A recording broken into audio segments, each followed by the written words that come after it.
Today we're going to go over an introduction to gas metal arc welding, commonly referred to as MIG. The problem with that is it's an improper term. There used to be air gases used. Now, because you have oxygen in these gas mixes, it's actually considered an active gas. So MAG would actually be more of a correct term than MIG. However, everybody calls it MIG welding, so we're going to call it MIG welding or gas metal arc welding in this. What we're going to do is go over the theory behind the process first. We'll go over the wires, the gases, and then we'll go out in the lab and show you how to set up a welder and get going here. We'll start here with operation. The first thing we're going to go over is the polarities. There's only two polarities on a MIG machine: direct current electrode positive, direct current electrode negative. You're going to run with MIG on direct current electrode positive.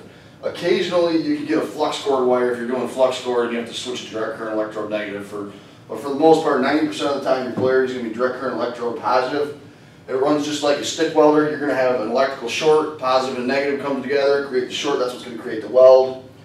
Your main adjustments on the machines are going to be your wire feed speed, how fast that wire is coming out, and your voltage. Again, you're adjusting your voltage, so it's a constant voltage machine.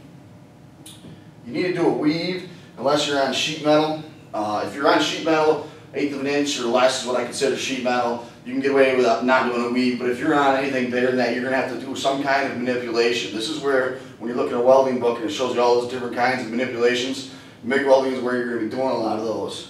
You have a stick out of your contact tip. You're going to have a stick out of about 1/4 of an inch. I don't know, maybe up to 1/2 of an inch, depending on what you're welding. People always ask what the proper stick out is. It's got to be within 1/4 of an inch to 1/2 inch. You have 3 different kind of wire transfers. There's short circuit. That's what you're probably going to be doing 90% of the time. Short circuit, where the wire comes down, makes direct contact to create your weld. You also have globular and spray transfer. Spray transfer is the hottest. I did do a video on the different transfers if you want to check that out. It's out there somewhere on the channel. And then you have a shielding gas rather than a flux like on stick welding. You're going to have a gas. So we might as well go right over here to the gases. Most of the time you're going to be running 75% argon, 25% CO2. That's a good gas for short circuit transfer. There's also a 90-10. That's if you're going to run a little bit hotter, or if you were on a robot. We have a robot out there that runs on 90-10. You can run 100% CO2. That's the cheapest. That's what I would consider a garage welding gas. You know, you're cheap. You got it in the garage. It really runs not that good. So I would kind of stay away from this. If you're running stainless, you got to go 90% helium. Helium has a higher ionization potential, so it runs hotter. 7.5% argon and 2.5% CO2. They call it a tri-mix. That's what you're going to run on your stainless. If you did get into aluminum, you would run 100% argon. I forgot to write that on there, but that's 100% argon if you're welding aluminum. This is a wire. The two main types of wire diameters are 035 and 045. We're going to run out there 035. If you needed more deposition, you could go to 045. Typically, you're going to see 035 or 045. That's not saying there's not other wires. There's tons of different diameter wires, but those are the main two. On the wire, there's a copper coating, so it looks like it's gold. Do not go up and ask somebody for the copper wire. The ignorance will be abundant. It's just a thin layer of copper to keep it from rusting. I just wanted to go over that because I have people come to me all the time and asking me for the copper wire, and it's not copper. It's mainly steel. Just a little thin copper coating over that to keep it from rusting. The designation, the most common designation I would say is ER70S-6. That's what we have right here. We're just going to go over what that stuff means here. E means electrode, rod is the R, 70 is 70,000 pounds per square inch. Minimal tensile strength, just like it was on 7018 for stick. S means it's a solid wire. If it was a T, it could be a T, it would be tubular, and that would be a flux cord wire. So yeah, S means solid. The 6 is the chemical composition, as well as the type of shielding gas that you're going to use. This can fluctuate. There's I think it goes down to 2 to 7. But for the just understand that the chemical comp, the shielding gas, that's your last number. That's all you need to know. In the lab, we're going to go out and do a stringer bead. Like I said, you have to do a weave. So we'll do a stringer so you can see how bad it looks. Then we're going to do a weave, and then we'll go into a T-joint, just a common T-joint, I don't know, a 1F or a 2F, just to show you how it should look when you get with a fillet weld done. So we'll go out in the lab and we'll show you how to set the machine and just get running. Basic introduction to MIG welding here. This is the welder that we're going to be using. It's a Millermatic 252 with 75-25 shielding gas. And we'll start off by showing you how to make sure your flow meter is adjusted correctly. You run around 30 cubic feet per hour. This is our flow meter here. In order to set this, you want to take a reading off the top or the middle of the ball. It usually tells you that right on the flow meter.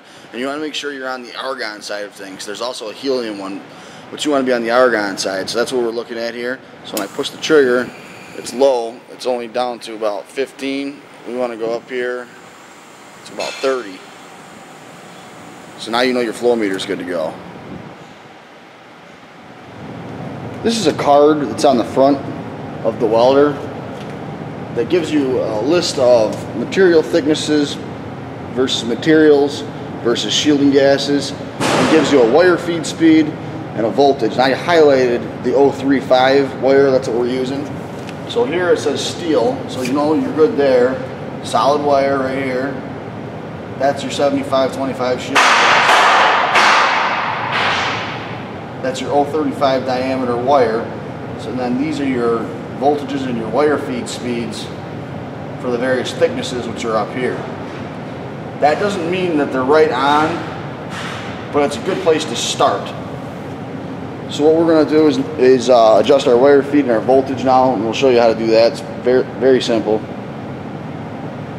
These are the only two controls on the welder, and you can see it's got a V under the one, and the other one says, or a V above it, and then the other one says wire speed on the bottom of the knob, and that's what we just set it at, 17.4 and 230. What I'm going to do now is show you what it sounds like if your wire feed speed is too high. So I'm going to take this wire feed and I'm just going to crank it. What should happen is you should hear a popping sound. If you're getting a lot of popping, your wire feed is too high. So we're going to run that on purpose too high.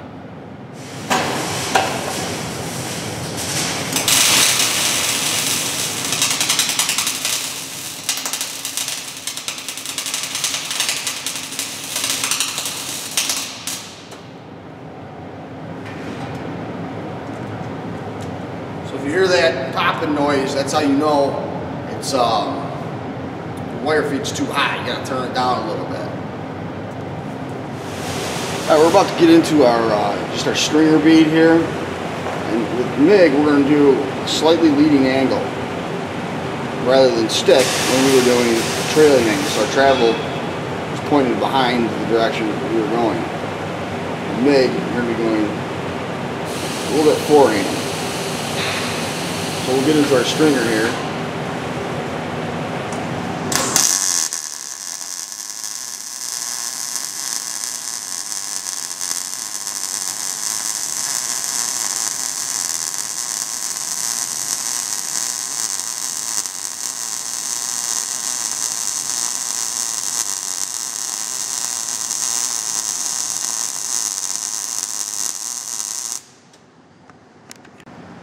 Alright, do it up.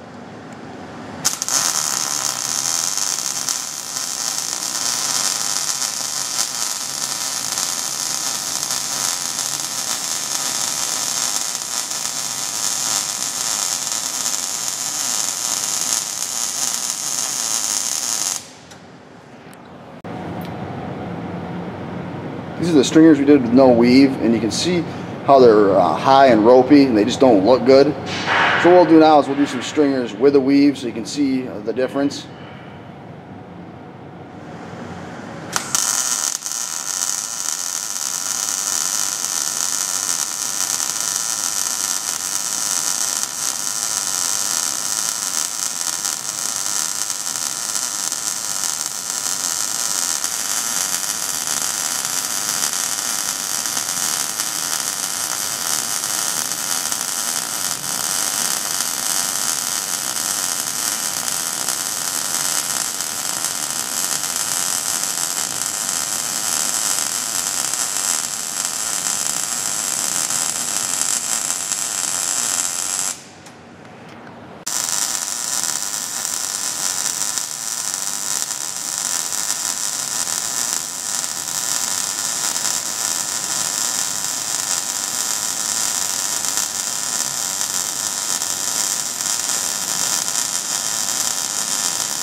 These are the stringers we did with a weave, and you can see they're wider, laid out a little bit better. We did have a defect on the last one we did, and I was angled trying to get the shot, and you can see there's a bunch of holes in it. So what happened was I was too far away from the plate when I was welding to try and let the camera guy get the shot, and I lost my shielding. So if you ever have holes like that, you need to increase your shielding gas or get closer to the work. Remember we said your stick out should be 1/4 of an inch to 1/2 inch. I was probably too far away. That's all it is. Now that we did our stringers, what I'll do is I'll do a fillet weld in the 1F position, and we'll show you how to manipulate in a fillet weld.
This is the first fillet weld we did. Came out pretty good. We'll take a look at the next one. This is the next fillet weld that we did. It came out pretty good too. That's going to wrap up our introduction to gas metal arc welding. Hopefully you learned something and keep on practicing. Thanks for watching and subscribing to TV Weld.